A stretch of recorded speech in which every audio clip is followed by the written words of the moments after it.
السلام علیکم ورحمۃ اللہ وبرکاتہ۔ تمام تر تعریفیں اس ذات لم یزل کے لیے جس نے انسان کو اشرف المخلوقات بنایا، اور تمام تر درود و سلام اس آقا دو جہاں پر جو جہانوں کے لیے رحمت للعالمین بنا کر بھیجے گئے۔ سامعین و ناظرین، حضرت ابوبکر صدیق رضی اللہ عنہ کی حبشے کی طرف ہجرت اور راستے سے واپسی۔ بنو ہاشم کے محصور ہونے کے بعد حالات سخت ترین ہو گئے۔ ایسا لگتا تھا کہ مسلمانوں کا اب دنیا میں کوئی سہارا نہیں۔ ان حالات میں حضرت ابوبکر رضی اللہ عنہ جیسے کوئی استقامت بھی حبشے کی طرف ہجرت پر مجبور ہو گئے۔ یہ واقعہ صحیح بخاری میں حضرت عائشہ صدیقہ رضی اللہ عنہا سے اس طرح مروی ہیں: جب میں نے ہوش سنبھالا تو اپنے والدین کو دین پر عمل پیرا دیکھا۔ کوئی دن ایسا نہ گزرتا تھا کہ حضور صلی اللہ علیہ وسلم صبح و شام ہمارے ہاں تشریف نہ لاتے ہو۔ جب مسلمان تکالیف میں مبتلا کیے گئے تو حضرت ابوبکر رضی اللہ عنہ نے حبشہ ہجرت کا ارادہ کیا۔ مکے سے نکل کر حبشہ کی طرف روانہ ہوئے۔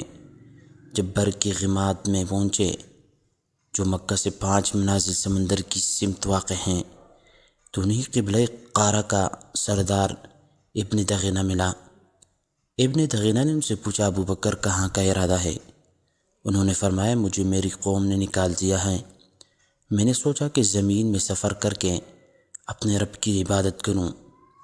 ابن دغینہ نے کہا، ابوبکر، تم جس آدمی نہ نکل سکتا ہے نہ نکالا جا سکتا ہے، تم مفلسوں کے لیے کماتے ہو، صلہ رحمی کرتے ہو، معاشرے کے نادار لوگوں کی کفالت کرتے ہو، مہمان کی خاطر مدارات کرتے ہو، سچائی کے کاموں میں مدد کرتے ہو۔ میں تمہیں پناہ دیتا ہوں، واپس چلو اور اپنے شہر میں اپنے رب کی عبادت کرو۔ پس ابن دغینہ روانہ ہوا اور حضرت ابوبکر صدیق رضی اللہ عنہ کے ساتھ مکہ آ گیا۔ وہاں ابن دغینہ قریش کے سرداروں کے پاس گیا اور ان سے کہا، ابوبکر جیسا آدمی نہ نکل سکتا ہے نہ نکالا جا سکتا ہے۔ کیا تم ایسے آدمی کو نکالتے ہو جو مفلسوں کے لیے کماتا ہے، صلہ رحمی کرتا ہے، معاشرے کے نادار لوگوں کی کفالت کرتا ہے، مہمان کی خاطر مدارات کرتا ہے، سچائی کے کاموں میں مدد کرتا ہے؟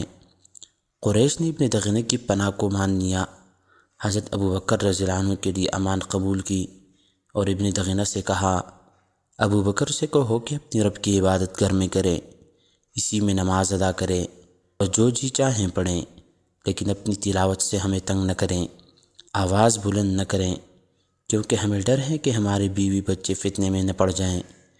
ابن دغینہ نے یہ باتیں حضرت ابوبکر رضی اللہ عنہ سے کہہ دیں۔